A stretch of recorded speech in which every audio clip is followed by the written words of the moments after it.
Um, I'll give it one more minute. Give it one more minute.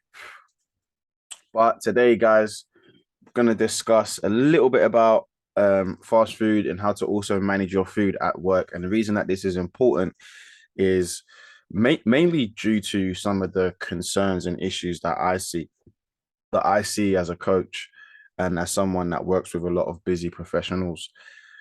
Is that managing your nutrition while at work is just very, very difficult to do, mainly because of the fact that you're at work. Like, it just makes it 10 times harder.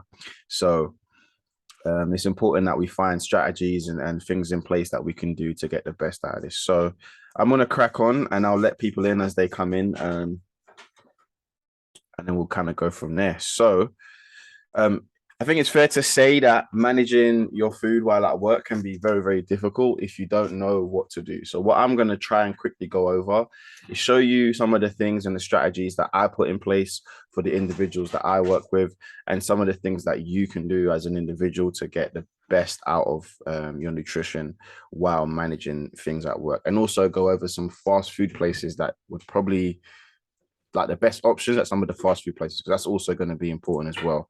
So the main thing is, the reality is that being in the office makes nutrition quite difficult. Like, let's not pretend that being in the office makes it harder to manage your calories. It's harder to do that because of everything that takes place while you're there. Oops, letting someone in. Let's go, Miles. You got to think about it. Sometimes when you're in the office, what happens? You get people that are offering you cookies and offering you drinks. And then some people, especially in London, going out to eat after work is quite a common thing. Um, it also makes it difficult because some people don't do very well preparing meals and lunches as they go to work. So all of these things make managing your calories quite difficult while at work. What's up, Miles? Thanks for joining in. And if you have any questions as well, please feel free to drop them in the chat. I will make sure I answer as we go along. So there's going to be a few strategies that you need to master while trying to hit your fitness goals. So the first thing, and this is going to be something that a lot of people don't understand, and I try to have this conversation. Something's going on there. I try to have this conversation with people all the time, but if you're currently tracking your calories, then you need to know how to budget your calories. You need to treat your calories like money. Something in the air over here, man. Hey, take a second if you have to, man. No problem. What's at the door? Yeah, man. You're killing me with that.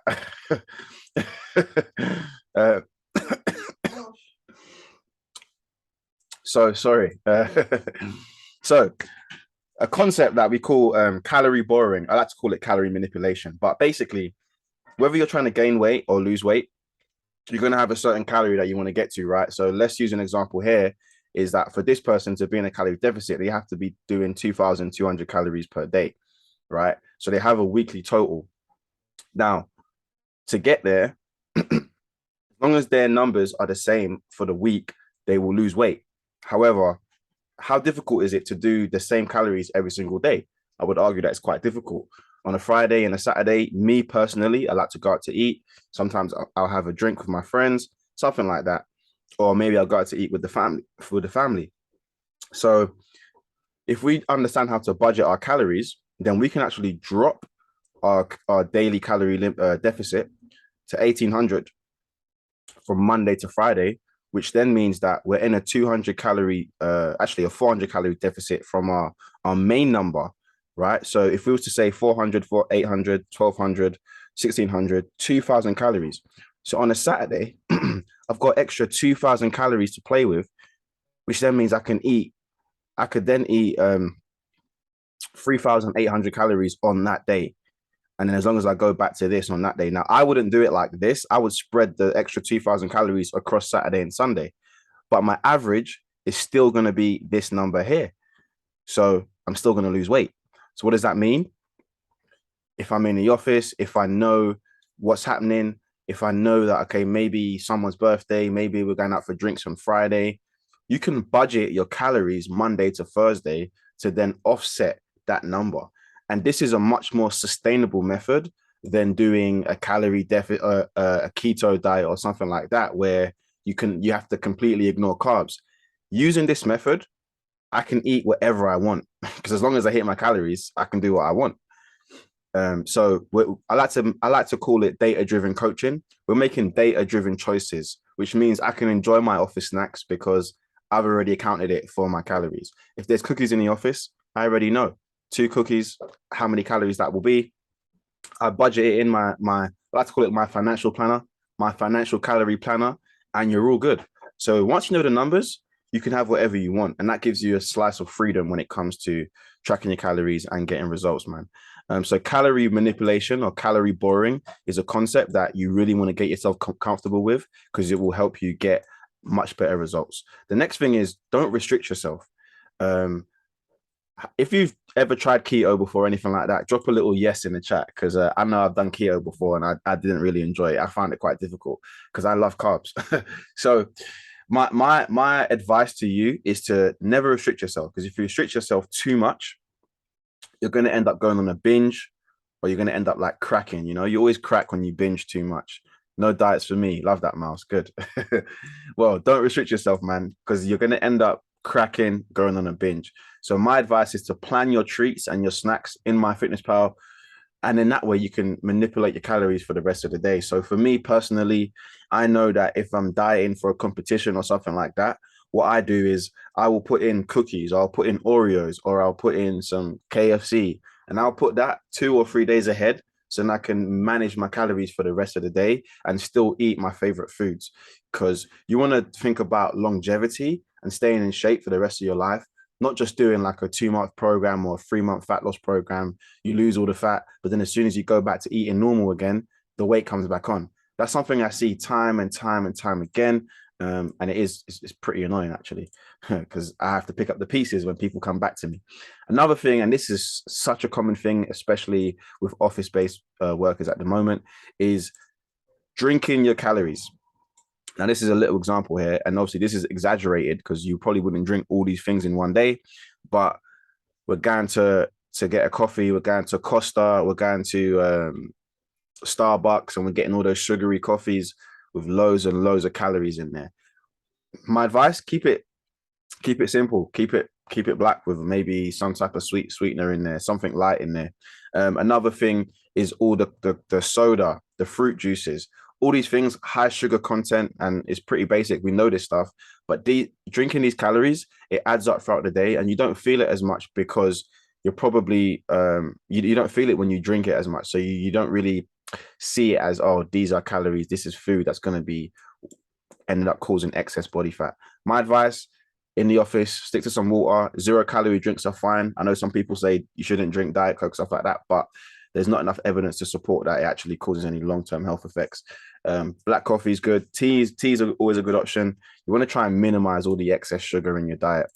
So I would be thinking about that, and that keeps you full. So that's kind of the strategies that you want to be putting in place. Now I'm going to talk about some of the stuff that, you know, we can't avoid, especially with office-based work. And the reason that is because I don't expect people that I work with to plan every single meal. It's just not realistic. It's difficult to do. I wish you could. I wish I could. But let's be real. Sometimes you're gonna pop to your local fast food chain and get some food at lunchtime. So I'm gonna just go through some of the popular options and some of the low calorie options you can get, and we'll go through some of these quick things. I'm not a big fan of McDonald's, but I know a lot of people are. So McDonald's, easy way to get a low calorie options, and it's not always the most fun thing to do because who goes out to dine and fast food and not get fries? But quarter pounder with cheese, no fries, easily below 500 calories. Cheeseburger with no fries, easily below 500 calories. Fish o fillet, filet o fish, whatever it is. I don't eat this stuff, but this is what my research does. 6 nuggets and small fries, crispy chicken salad, sausage and egg McMuffin, medium fries. All these options, they're below 500 calories.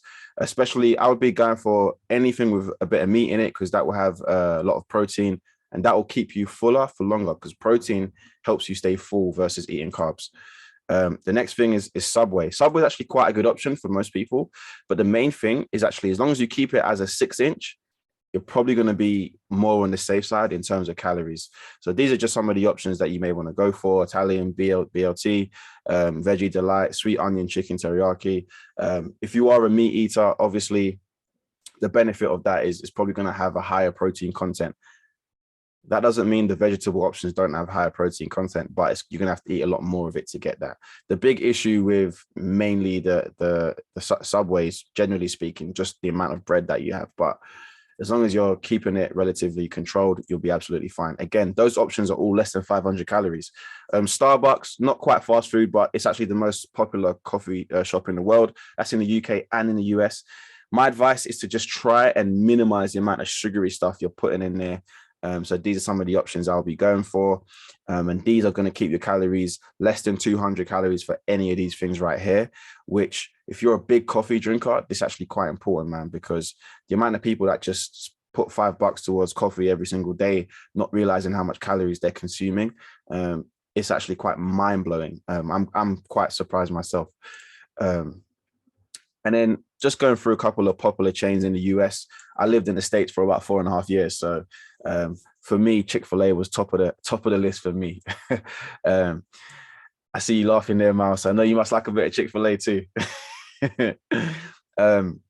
But if you're going to go to any of these places, my advice, if you're going Chipotle, some brown rice, try and get a small serving. Don't let them overdo it. Steak, beans, fajita. Chipotle is probably one of the best options. Chipotle has everything you need.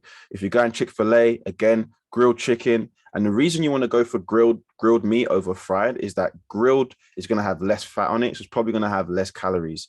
And then Taco Bell, you go for the Powerball menu, cut out the cheese, and then get everything else in there. So those are some options there. And then in the UK, you know, Greggs is quite popular. Nando's is probably the biggest one in the UK. And then obviously Weatherspoons. If you're going to go Greggs, steak and cheese baguette is quite good. Lots of protein in there. If you go at Nando's, again, some chicken. Nando's is a great option because just like Chipotle, it's grilled chicken. You can get lots of veg. You can get lots of veg, lots of chicken, good meat options, lots of protein, sorry. And then Weatherspoons, they again also do a lot of high protein options. And just to make it clear quickly before I wrap this up is when you do have a higher protein content in your diet, you're less likely to be hungry and you're less likely to want to snack on some of the poorer food choices that unfortunately we are more prone to wanting to go for. So, you know, you want to try and put these things in place to get the best result, because the reality is that if you're working every day, you're going to take some time you're not going to be able to prepare every meal. So if you're prepared and you know what the healthiest options are, when you do get some fast food for lunch, or maybe all the work guys are going out to eat after work, if you know what the best thing to go for is, then you're more likely to stick to your diet, man. So these are some things to bear in mind. And I'm going to send this out to you guys as well, so you can always look through this as well. But, you know, you want to be careful how much sauces and oils you'll get. Make sure it's grilled and baked over fried, and just be careful with the excessive carbs and sugars. So before I even go through any Q&A, that's pretty much how I would suggest managing your calories when it comes to just trying to, whether it's weight loss, and even if you're trying to gain weight, because if you're trying to gain weight, we want to make sure that we are eating the right things and we're gaining weight the right way. So what I want to do before I go into any questions, I'm just going to pop a link in the chat for those of you that would prefer to have more of a one-to-one conversation at some point over the next 2 weeks. But I'd love to go through any questions. Feel free to unmute yourself, Sully, Mandisa, Miles, or any questions. Training, nutrition, doesn't have to be about what I just spoke about. It could be anything. I guess I could jump in there with a comment, man. I appreciate your approach, and it's kind of an approach that I've lived by, sort of just on my own. And haven't really heard a whole lot of people talk about, you know, throw out the diets. You know, you kind of holding yourself to an unrealistic standard there. Instead, in what I did, you know, and I'm a work in progress. I'm a big runner now. I used to play football, so I've lost about 30 pounds since then. Wow. But I love to run. Used to hate to run. Now I love to run. But what I did is I just sort of acknowledged my own habits, right? Like, you know, what is it that I just can't change without like breaking my life, right. You know? And then in those areas, how do I just make better decisions? So it's, yeah, let's toss out the Dr. Pepper, the sweet tea, and just get a water. Let's swap out the burger for a grilled chicken, stuff like that. And just trying to make those better decisions, but Right. acknowledging that I'm not always going to do that, right? Like, the Frappuccino at Starbucks that's got 1,200 calories is going to get me eventually. But not every day. Yeah, So yeah, exactly. man, I appreciate your approach. And I guess maybe one thing that I would ask you, because I apologize for being a couple of minutes late.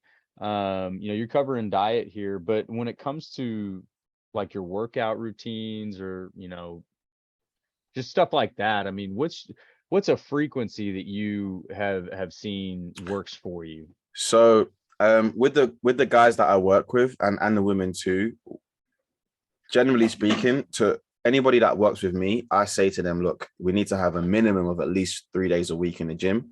But it doesn't have to be long, could be 45 minutes to an hour in the gym, at least 3 times a week. That's obviously goal dependent as well. Because I'm working with a guy who's currently training for a triathlon. And that's a lot of cardio. So for him, we're only doing 2 days in the gym because we don't want to do too much heavyweight training. Right. But we just want to keep his joints nice and strong, and he does need some strength to be able to be powerful when doing what he needs to do. But as a minimum, depending on what your goals are, and most people that I work with are guys trying to get back in shape or people that are trying to, build a bit more muscle. The baseline should be about 3. In an ideal world, if I could decide for everybody that I worked with, I would make them do 4. I'd make them do 4. Yeah. If I could make everybody on my program do 4, I would. But the baseline is 3, I would say. And another So you thing as feel like well is 4 is a sweet spot? I think 4 is a perfect number Yeah. for sure. But another thing to bear in mind is when designing your training program is if we're looking at your strength training, a lot of the data shows us that for optimal muscle growth and for optimal strength, you want to be hitting your major muscle groups at least 2 times a week. So that basically plays a major role in how you design your training, because if you're only training 3 days a week, how can I hit my major muscle groups 2 times a week? Well, Right. you got to have one upper body day, one lower body day, one full body day. But then when it goes to four days a week, that actually changes a little bit. Then when it goes to 5 days a week, changes a little bit. But when we can get more volume with the 4s and the 5s, then you end up building more muscle in those areas as well. So Love it. yeah, how many days a week at the moment would you say you're doing? Well, so I get out there and I try to do, around 5 miles every time I go for a run. I'm a father of 2 girls, so my aspirations never meet reality, but Yeah. I'm usually able to get 2 good runs in a week. If I'm lucky, I'll get 3 to 4. Just kind of depends on what the family life demands and when I can get away. But I've grown accustomed to running in the middle of the night. I'll go out at midnight and get 4 or 5 miles in. But yeah, I mean, it really does come down to just kind of what works in my life, Yeah. because I can't. And actually, the other thing is, like I don't go into the gym. I'll go out for a run and then I'll come back in and I'll do my stretching, I'll do my abs, I'll hit some upper body just sort of round it out. But I'm doing a little bit of that every single time I'm going out instead of creating, all right, we're gonna do this day and this day. I'm just trying to hit those Okay. same things every time I'm going and sort of build that out. And what I'll do is I will alter like the upper body and the abs. One day I'll do like planks and stuff. Another day I'll do a little bit more engaging stuff, um, or just movement oriented stuff. But yeah, I mean, that's kind of how I've been doing it, just out of necessity. I think I'd love, in an ideal world, to have that like 4 days a week, and divide it up kind of how you described. Yeah. Okay. But you're doing 5 miles. How many times? A few days a week. About twice a week. Yeah. Twice, Okay. 3 times if I'm lucky. Yeah. Yeah. Okay. I mean, that's 10 miles a week. That's not bad.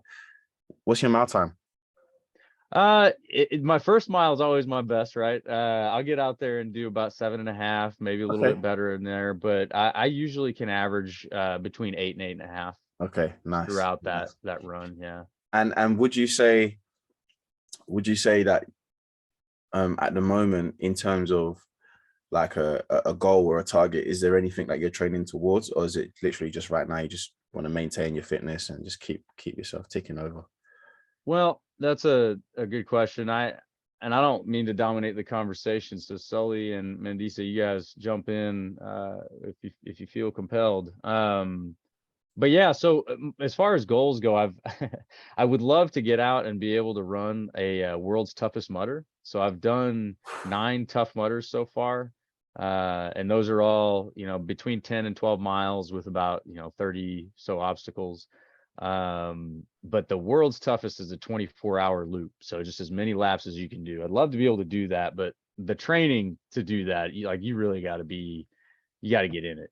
So I haven't been able to commit to what I want to do that yet, but I'm trying to keep myself in the right shape to be able to jump into that should the opportunity present itself. Yeah, so I did a tough mudder the first time about 2 months ago with all my clients. So all the clients in the UK, we did a tough mudder. So I invited them all down, and it was tough. Oh I love those things, man. We did the 6 mile one, so yeah, it was nice. Good though. It was good. Nice. Mandisa, Sully, any questions? Feel free to drop some questions in. I'll be on there for another 10 minutes or so. No question. I was a bit late, so no, it's okay. I'll send you the replay, and I'll send you the list of the healthiest fast food and some strategies as well that you'll find very useful. And also, guys, obviously, if you want to just jump on a one-to-one, like a more personal conversation with me, I've put the link in the chat. So feel free to open it up and book in a time that suits you as well. All right. Well, if there is no more questions, I will let you guys enjoy the rest of your day. Again, I appreciate you guys for jumping on. This has been recorded, so I will send this over to you guys.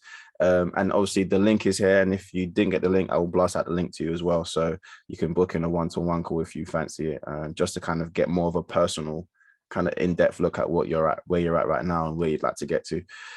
So Sully, Mandisa, Mouse, thank you so much for jumping on, man. I appreciate it so much. Have a wonderful day. All right. Take care, Jimmy. All right. Yeah.